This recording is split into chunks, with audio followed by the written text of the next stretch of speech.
halor kapatisi TV. Kabul, kamasin kabalas nakarpang kabakhamskem, khamstet, khamklan, batbaduna bam umpnya.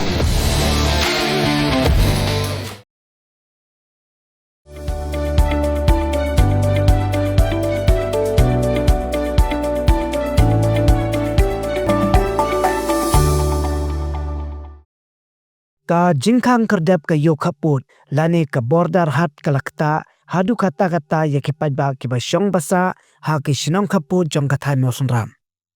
Ya kanila pentip dau MLA ka mausunram constituency uba Olan Singsun ha ka jekaran bat kilar pathai kubor ha ka arpulai trek urisau arajar apsan. Uba sun uloong ba ka jingpansange ya ka kai ka pateng kabala don menta da ki pau nam. Kala Ktah bha hadu kata ya ki Paidbah ki baju Kamai na ka jingdon ki yo Khappud. It's one of the market that the border people used to buy and sell. So it is the income generating activity, the volume of trade has come to a standstill now. No transaction, nothing. So it has badly affected the life and the livelihood of our border people because the market is totally closed. Are there any people who are totally dependent on this border hunt? Some of them regarding business, some of the people, the major business, they depend on this border hunt.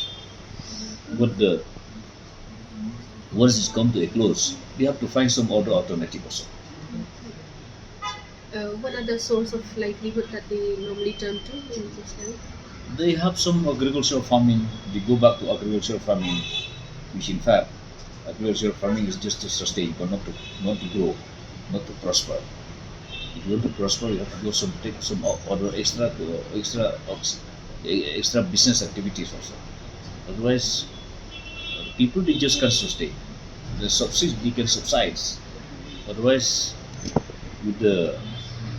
when the border hut is open and the volume of trade is taking place, then definitely all people also is getting benefit of it.